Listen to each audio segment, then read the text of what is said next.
الشيطان الرجيم بسم الله الرحمن الرحيم وإذ أخذنا ميثاقكم لا تسفكون دماءكم ولا تخرجون أنفسكم من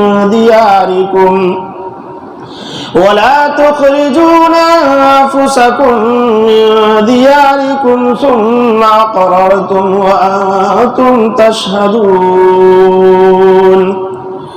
ثم أنتم هؤلاء تقتلون أنفسكم وتخرجون فريقا منكم من ديارهم تظاهرون عليهم بالإثم والعدوان وإن يأتوكم أسارى تفادوهم وهو محرم عليكم إخراجهم أفتؤمنون ببعض الكتاب وتكفرون ببعض فما جزاء من يفعل ذلك منكم إلا خزي في الحياة الدنيا ويوم القيامة يردون إلى أشد العذاب وما الله بغافل عما تعملون أولئك الذين اشتروا الحياة الدنيا بالآخرة فلا يخفف عنهم العذاب ولا هم ينصرون صدق اللہ العظیم۔ یہاں بنی اسرائیلیوں کے یہودیوں کی ایک اور حرکت کا تذکرہ اللہ تبارک و تعالی فرما رہے ہیں۔ مدینہ منورہ میں دو قبیلے آباد تھے، قبیلے اوس اور قبیلے خزرج۔ مدینہ کے باہر ارد گرد میں جو ہیں تین قبیلے یہود کے تھے، بنو قریظہ، بنو نذیر اور بنو قینقاع۔ تو انہوں نے آپس میں یہ معاہدہ کیا ہوا تھا کہ ہمارے ساتھ کوئی جنگ کرے تو تم ہمارا ساتھ دو گے۔ ہوتا ہے ایک ملک کا دوسرے ملک کے ساتھ، ایسا ان کا معاہدہ تھا۔ تو قبیلے اوس کے ساتھ دوستی کا معاہدہ کیا ہوا تھا قبیلے بنو قریظہ نے، اور خزرج کے ساتھ بنو قینقاع اور بنو نذیر نے۔ تو اب یہ یہود کے تین قبیلے، تینوں یہودی ہیں، بنو قریظہ بھی، بنو نذیر بھی، بنو قینقاع بھی، اور یہ مدینہ میں پہلے سے آباد تھے، اوس اور خزرج۔ یہ اصل میں ایک باندھ تھا سد معارب، وہاں ایک سیلاب آیا تھا، سیلاب کی وجہ سے وہ لوگ سب وہاں سے بھاگ آئے تھے۔ مدینہ منورہ میں ان لوگوں نے پناہ لیا۔ جب مدینہ آئے بیچارے بھاگ کر، چونکہ ان کا گاؤں گھر بار سب ڈوب گیا، تو ان یہودیوں نے، یہ اتنے نکمے تھے کہ ان سے کہا کہ ہم تم کو مدینہ میں رہنے دیں گے اسی شرط کے ساتھ کہ تمہاری جب کسی بھی بچی کی شادی ہوگی تو وہ بچی پہلے ایک رات ہمارے یہاں رہے گی۔ یہ قانون طے انہوں نے آپس میں معاہدہ کیا۔ ایک بچی کی شادی ہوئی، بچی کو جب وہ بھیجنے کا وقت آیا تو بچی نے کپڑا اتار دیا سر کے اوپر سے، تو اس کے بھائی بھتیجے رشتہ دار سب کہنے لگے شرم نہیں آتی، باپ کے سامنے سر کھول دیا، لوگوں کے سامنے سر کھولا۔ تو اس لڑکی نے کھڑے ہو کر جرأت مندی کے ساتھ یوں کہا کہ تمہیں شرم نہیں آتی، تم کیسے مرد ہو، تم کس طرح کے لوگ ہو کہ ہمیں جو ہے غیروں کے حوالے کر رہے ہو۔ یہ غیرت جوش میں آ گئی اور اس میں آپس میں لڑائی تھن گئی۔ یہ لڑائی کافی لمبی مدت تک چلی۔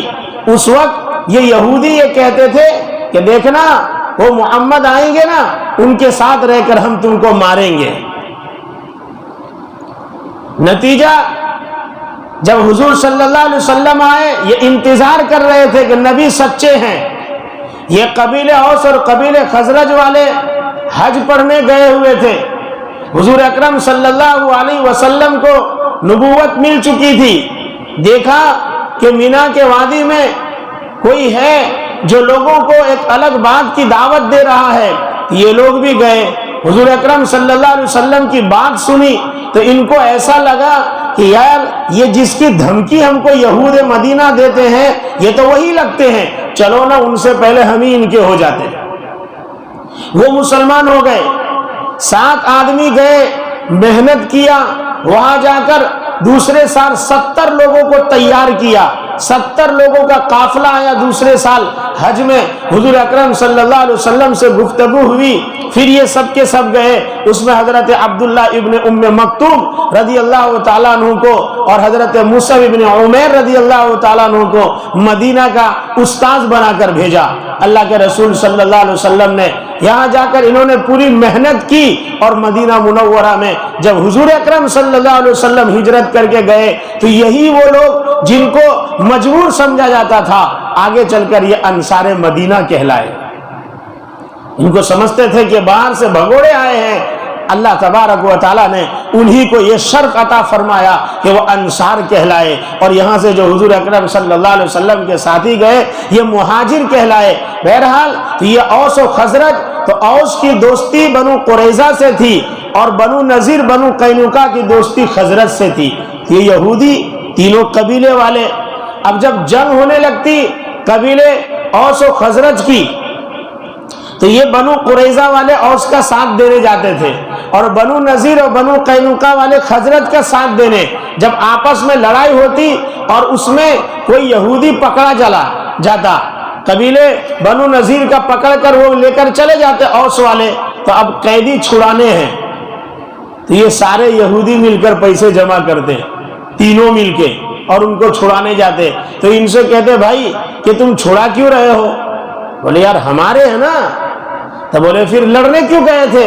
تو کہا ان کے ساتھ معاہدہ ہے نا, لڑنے بھی جاتے تھے اور چھڑانے بھی جاتے تھے. تو اس کا ذکر اللہ تبارک و تعالیٰ یہاں فرما رہے ہیں. آج ایسے بہت سارے لوگ ملیں گے آپ کو, وقت پر آپ کو پیسے بھی دے دیں گے اور پیچھے آپ کے خلاف بات بھی کریں گے. آپ کو پتہ ہی نہیں چلے گا کہ یہ میرا ہے کہ نہیں ہے. آج کے دور میں یہ چیز خوب عام ہے, منافقت عام ہے. اپنا اور پنایا سمجھ سے ہی باہر ہے. تھوڑا کیا عزت دیکھا, جدھر دیکھا ادھر چلے گئے, جدھر کی ہوا چلتی ادھر لوگ جاتے. آج اللہ تعالی ہمیں ایک بنائے, نیک بنائے, ڈبل ڈھولکی انسان نہ بنے. اللہ تبارک و تعالیٰ فرماتے ہیں سب سے زیادہ سخت عذاب کافر سے, مشرک سے بھی زیادہ کسی کو اگر اللہ سزا دے گا وہ ان المنافقین فی الدرک الاسفل من النار. وہ منافق جو ڈبل ڈھولکی, اس کی بھی خوش اس کی بھی خوش, اس کے ساتھ بھی اور اس کے ساتھ بھی, یہ منافقین کہلاتے ہیں. سب سے سخت جہنم میں سب سے نیچے اگر کوئی رہے گا تو وہی رہے گا. اللہ ہماری اور آپ کی حفاظت فرمائے. اس لیے زندگی کھلی کتاب ہو, جو بولنا ہے بولنا ہے, جس کو جو کرنا ہے کرو. یہ نہیں کہ ان کے ساتھ اچھا اس کے پاس جا کے پھر اس کی برائی کرتے ہیں. یہ عام ہو چکا ہے, عام. اللہ اس سے حفاظت فرمائے. حتیٰ کہ انسان بھائی بھائی کو لڑا دیتا ہے میٹھے پن میں, چاپلوس گیری میں. یہ اتنا عام ہو چکا ہے. اس لیے زندگی میں یہ دستور بناؤ. کسی نے آ کر کہا کہ وہ ایسا آپ کے لیے بول رہے, تو بولے ادھر بیٹھو, فون لگاؤ. اب تو فون ہے کہ بھائی یہ آدمی آ کر ایسا بول رہا ہے, تم نے ایسا بولا ہے. دودھ کا دودھ, پانی کا پانی ایک بار کرو, قیامت تک وہ ایسا لڑائی نہیں لگائے گا. مگر ہم پوچھتے ہی نہیں. کسی نے آ کے بولا منہ چڑھا لیا ہے, دعا سلام نہیں, کیا ہوا بھائی کچھ پتہ ہی نہیں, اس کا منہ چڑھا ہوا ہے. ارے کیوں چڑھا ہوا ہے معلوم نہیں, پوچھ لے فون کر کے. اللہ دوگلے پنے سے بھی بچاوے اور ایسے لوگوں کے شکار ہونے سے بھی بچاوے. ان کا یہاں پہ ذکر ہے. یاد کیجئے جب ہم نے تم سے عہد لیا کہ تم آپس میں خون ریزی نہ کرو اور ایک دوسرے کو اپنے گھروں سے نہ نکالو, تو تم نے اقرار کیا حال یہ کہ تم خود گواہ تھے. ثم انتم هؤلاء تقتلون انفسکم، پھر تم لوگ آپس میں ایک دوسرے کو قتل کرنے لگے، اور تم میں سے ایک جماعت ہے دوسری جماعت کو ان کے دیار گھروں سے نکالنے لگے، تظاہرون علیہم بالاسم والعدوان، اور تم ان کی مدد کرنے لگے گناہ اور عداوت و دشمنی میں، وَإِن يَأْتُوكُمْ أُسَارَىٰ تُفَادُوهُمْ، اگر وہ تم کو قیدی بنا لیتے تو تم خود ان کو چھوڑاتے، لڑنے جاتے تھے ساتھ دینے، اب پھنس جاتے تھے، ایک بھائی ان کے ساتھ گیا ہے اور ایک ان کے ساتھ گیا ہے، اب یہ بھائی پکڑ گیا تو یہ بھی پیسے دے کے چھوڑا رہا ہے، بولے کیوں پیسے دیتا؟ بولے میرا بھائی ہے، تو لڑنے کیوں گیا تھا؟ بولے اس کے ساتھ دوستی ہے۔ ایسے لوگ تھے، ایسوں میں اللہ کے رسول صلی اللہ علیہ وسلم نے محنت کیا، ایسوں میں حضور آئے، ایسے لوگ تھے، ہمت نہیں ہاری۔ آج ہم تھوڑا جو ہے دو چار بول بول کے کسی کو دعوت دے کے کہانی سدھرے، نہیں نہیں نہیں، ہدایت اللہ کے ہاتھ میں ہے، وہ کب دے گا ایک وقت متعین ہے اللہ تبارک و تعالیٰ کے یہاں، نہ جانے کس کو کب ہدایت مل جائے اور کیا مل جائے۔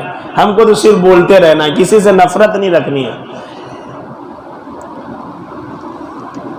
فرمایا افتؤمنوا وهو محرم علیکم اخراجهم، حال یہ کہ تمہارے اوپر گھروں سے نکالنا بھی حرام تھا ان کا، افتؤمنون ببعض الکتاب وتکفرون ببعض، کیا تم کتاب کے بعض حصے کو مانتے ہو بعض کا انکار کرتے ہو؟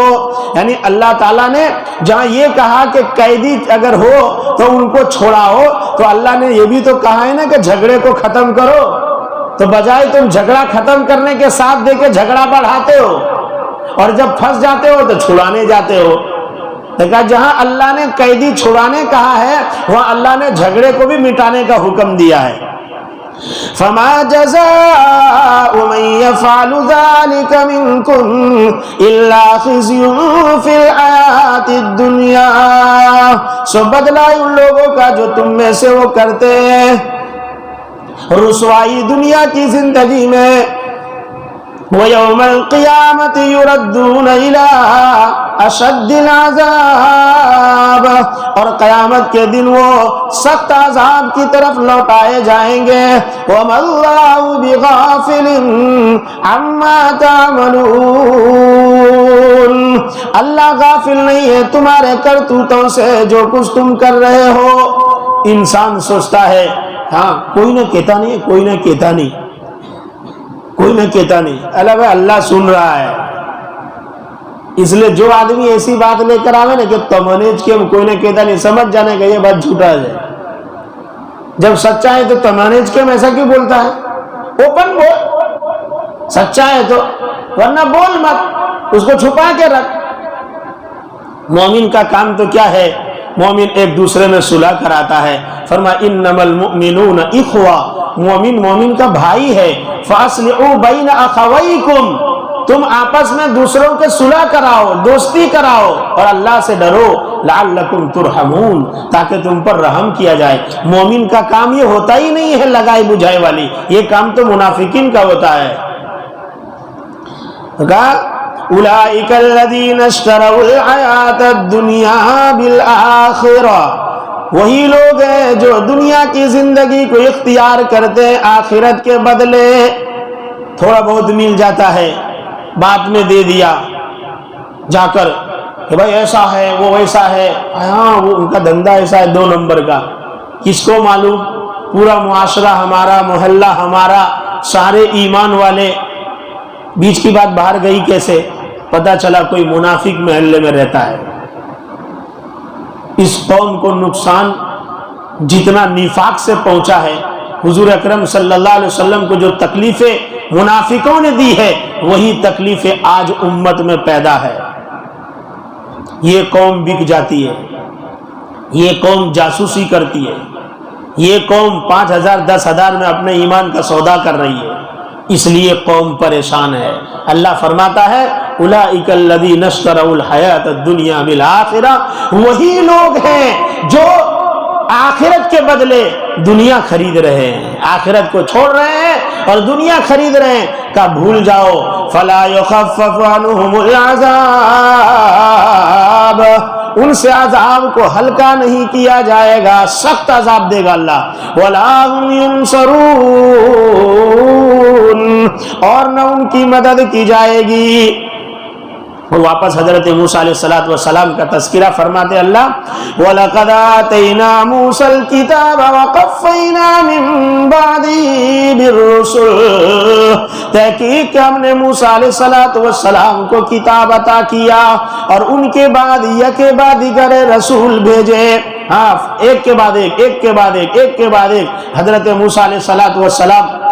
آپ دیکھو بنی اسرائیل میں حضرت داؤد علیہ السلام، حضرت سلیمان علیہ السلام، حضرت ابراہیم علیہ السلام، حضرت اسماعیل علیہ السلام، اسحاق علیہ السلام، حضرت اسماعیل علیہ السلام، ادھر دیکھو یعقوب علیہ السلام، یوسف علیہ السلام، ایک کئی نبی ایک ایک وقت میں ہوتے تھے۔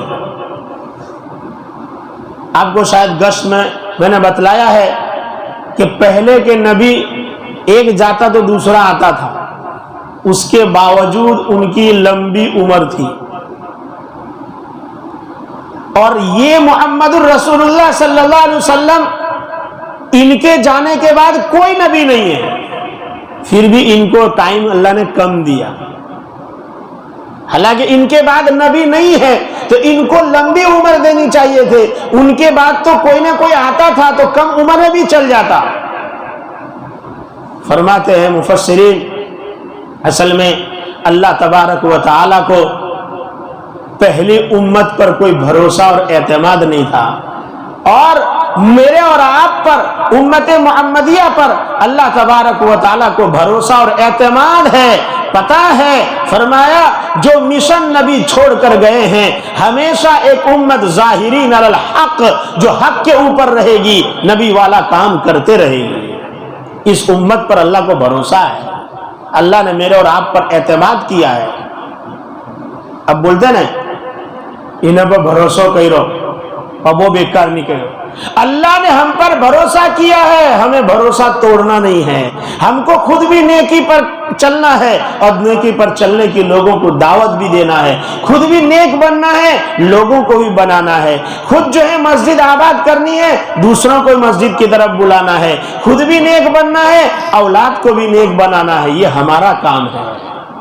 اللہ تبارک و تعالیٰ نے میرے اور آپ کے اوپر بھروسہ کیا ہے۔ فرمایا ہم نے موسیٰ علیہ السلام کو کتاب عطا فرمایا اور ہم نے رسول بھیجے ان کے بعد یہ کے بعد گرے، وَآتَيْنَا عِيسَى ابْنَ مَرْيَمَ الْبَيِّنَاتِ، اور ہم نے حضرت عیسیٰ ابن مریم کو واضح دلائل عطا فرمائے، وَأَيَّدْنَاهُ بِرُوحِ الْقُدُسِ، اور ہم نے روح القدس یعنی جبرائیل کے ذریعے ان کو تقویت عطا کی۔ أَفَكُلَّمَا جَاءَكُمْ رَسُولٌ بِمَا لَا تَهْوَى أَنفُسُكُمُ اسْتَكْبَرْتُمْ، کیا جب بھی رسول آئے تمہارے پاس ایسی چیز لے کر جس کو تمہارے نفوس پسند نہیں کرتے تھے تو تم نے تکبر کیا۔ فَفَرِيقًا كَذَّبْتُمْ، ایک جماعت نے تم میں سے تکذیب کیا، جھٹلایا، اور ایک جماعت نبیوں ہی کو قتل کرنے لگ گئے۔ ہاں، ان کو ان کے چاہت کے مطابق مسئلہ دو تو خوش ہوتے تھے یہودی، ہاں یہ برابر ہے۔ اس لیے کوئی مولوی صاحب نے کوئی کڑک تقریر کر دیا، اپنا تو مصلحت تھی کہ وہ جو ہے خبر اپنا تھا تو بدو بہو ہے، دھیرے دھیرے ان کے سمجھاوا جو ہے، دھیرے دھیرے سمجھا جو ہے۔ جب تجھے یہ سمجھ پڑ رہی ہے کہ دھیرے دھیرے سمجھاوا جو ہے تو پھر تو سٹا کیوں نہیں چھوڑتا، پھر تو ویاس کے دھندے کیوں بند نہیں کرتا، پھر تو شراب کیوں نہیں چھوڑتا، پھر مسجد تو کیوں نہیں پکڑتا۔ یہ سمجھ میں آ رہا ہے اس کو کہ دھیرے دھیرے سمجھاوا جو ہے، پر یہ سمجھ میں نہیں آ رہا ہے کہ 5 وقت کی نماز پڑھنی چاہیے، یہ نہیں سمجھ میں اس کو آتا کہ شراب نہیں پینا چاہیے، یہ سمجھ میں نہیں آتا کہ ہم کو سود کے دھندے نہیں کرنے چاہیے، ہم کو لون کا کاروبار نہیں، یہ سمجھ میں نہیں آتا۔ سمجھ میں کیا آتا؟ مولوی صاحب نے دھیرے سمجھاوا جو ہے، اتنی سمجھ میں آتی ہے، کیونکہ بول دیا جمعہ میں کہ 8 کھاٹ 360 ہے، بولے ہمیں جوئنج مولوی صاحب کی دو، ہمیں جوئنج کی دو، تو سدھر جا. نہیں، سدھرنا نہیں ہے، مولانا کے خلاف بات کرنا ہے. یہ ہمارا ایمان ہے. فرمایا ان کے ہاں ایسا بولو بہت سارا ہے، ہم نے چٹھی لے کے خوب تعریف کو، بہت فائن مولوی صاحب آ گئے. یہ ذکر آپ ہی کیا کہ آپ یاد رکھو دوا وہاں کام آتی ہے جہاں پرہیزگاری ہوتی ہے. آپ کو شوگر بول دیا، اب اتنا چاول کھاؤ اور لوگ مٹھائی کھاؤ اور خوب شربت پیو روح افزا کا، شوگر اچھا نہیں ہوگا. گولی بھی لینی پڑے گی اور یہ سب چھوڑنا بھی پڑے گا. یہ باتیں یہ ذکر لے کے بیٹھتے نا، ذکر، یہ ذکر جب فائدہ دے گا جب گناہوں سے بچیں گے. نماز پڑھو، وضو نہیں ہے نماز نہیں ہوگی. ایسے ہی جس طرح ظاہر سے پاک ہونا ضروری ہے، ایسے اندر سے بھی پاک ہونا ضروری ہے. اندر اور باہر دونوں طرح پاکی ضروری ہے. ہاں بولے آج دورتے مجھے نا بدھ جائے، نہیں ہوگا، اس لیے کہ آپ کا وضو نہیں ہے، آپ نے غسل نہیں کیا ہے، اندر سے ناپاک ہے. پہلے توبہ کرنا ہوگا، اس کے بعد ذکر کام آئے گی. امت فضائل سن سن کر پھول چکی ہے، لیکن اسے پتا نہیں ہے کہ ایک لقمہ سود کا کہاں پہنچاتا ہے. ایک آدمی کی چغل خوری اس کے اوپر جنت جو ہے وہ حرام کر دیتی ہے. لا يدخل الجنت قطات، چغل خور جنت میں نہیں جائے گا. وہ چغلی بھی کر رہا ہے، تسبیح بھی پڑھ رہا ہے، چغلی بھی کر رہا ہے، نماز بھی پڑھ رہا ہے. یاد رکھو یہ حقوق العباد ہے، نماز جنت میں نہیں پہنچائے گی. پرہیز شرط ہے، تب جا کر دوا کام آئے گا. اس لیے وہ مولوی صاحب خوب اچھے لگتے ہیں جو آئے اور بیٹھے نا، ایک چھوٹا سا درود دیا، تصویر، موفائل. پر جیسے اس نے بولا کہ بھائی زنا حرام، سود حرام، آپ کا نہیں چالے کیا مولوی صاحب نہیں چالے. کون چال ہے؟ پرہیز وغیرہ خالی میٹھو کھوڑا. ارے بھائی تجھے شوگر میں مٹھائی کھلا کے مار رہا ہے، وہ مولانا مار رہا ہے. مولوی صاحب کا تو فائدہ ہے، میٹھا بولے تو ہدیہ اچھا ملتا ہے. بہت فائن تو بیجی وقت پاچھا لاؤ یہ مولوی صاحب بہت فائن کیجیے نا، تو بلاتے رہیں گے، ہدیہ دے ملتا رہے گا، کھاتے رہیں گے، لیکن بدلاؤ کچھ نہیں آئے گا. معاشرے میں کوئی بدلاؤ نہیں آئے گا، جیسے کہ تیسے ہی رہیں گے، فرق نہیں آئے گا. بولے 10 وقت ڈاکٹر پاس اپنے گیا انجیکشن پر مائر کوئی فرق نہیں والا نہیں چالے. ابھی جو ہو دے ڈاکٹر اچھا چاہیے جو بیماری دیکھ کر آپریشن کرنے والا ہو. مولوی صاحب ایسا نہیں چاہیے. مولوی صاحب تو سادہ سمپل اچھا میٹھا میٹھا چوپڑنے والا چاہیے.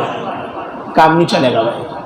اس لیے ایسے علماء سے دوستی رکھو جو آپ کو صحیح بات بتا دے. غلط ہے تو غلط بول دے، وہ آپ کے خیر خواہ ہیں. یہاں تھوڑا برا لگے گا لیکن مرنے کے بعد یاد کریں گے کہ وہ مولانا کی وجہ سے میں جو ہے. ایک جگہ میں نے کڑک بیان کیا، کڑک زکات کے اوپر. ابھی 2 دن پہلے قبرستان میں ایک بوڑھا شخص 70-75 سال کا کہہ رہا ہے کہ میں نے آپ کا بیان سنا، اس کے بعد سے میں زکات دیتا ہوا. مولانا میں زکات نہیں دیتا تھا، میرے کو دمن مانے سے 13 سال ہوئے. تو اس نے 13 سال کے اندر ہی سنا ہوگا. عمر 75 سال ہے. بولے اس کے بعد سے قبرستان میں ابھی جو ہے وہ گاچی واڑ کے قبرستان کے گیٹ پر کھڑے رہ کر پرسوں مغرب کے بعد مجھے بول رہا ہے، مغرب سے پہلے میں قبرستان میں تھا.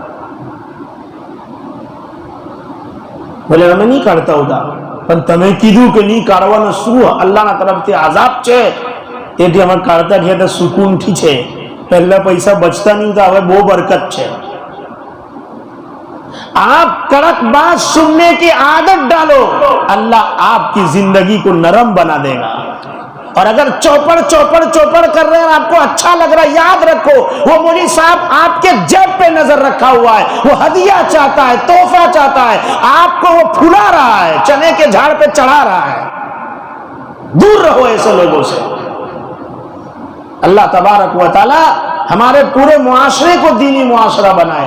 ہم سب کے گھر سے اللہ بیماری دور فرمائے، سب کو اللہ حلال کھلاوے، حرام سے اللہ حفاظت فرمائے. اللہ تبارک و تعالی عزت و عافیت کی زندگی عطا فرمائے. اللہ تعالی جب تک رکھے ایمان پر رکھے، اللہ جب لے کر جاوے کلمے پر لے کر جاوے۔ جو مرحوم ہو چکے ہیں اللہ ان کے قبروں کا جنت کا باغ بنائے، اللہ ان کے درجات کو بلند فرمائے۔ جو تراویح، جو تلاوت، جو روزہ جو ہم کر رہے ہیں، صدقہ اور خیرات، اللہ سب کو قبول فرمائے۔ اللہ تبارک و تعالی جو روزی کے اعتبار سے پریشان ہیں اللہ ان کو برکت والا، عافیت والا رزق اور روزی نصیب فرمائے، اور جو صاحب روزگار ہو کر پریشان ہیں اللہ ان کی روزی روٹی میں خوب برکتیں عطا فرمائے۔ جو بے اولاد ہے اللہ اولاد عطا فرمائے۔ کتنے لوگ بے گھر ہیں، ہم دیکھتے ہیں نسل در نسل کرائے کے مکان میں رہتے ہیں، اللہ سب کو اپنا ذاتی مکان نصیب فرمائے، عافیت کا چھت نصیب فرمائے،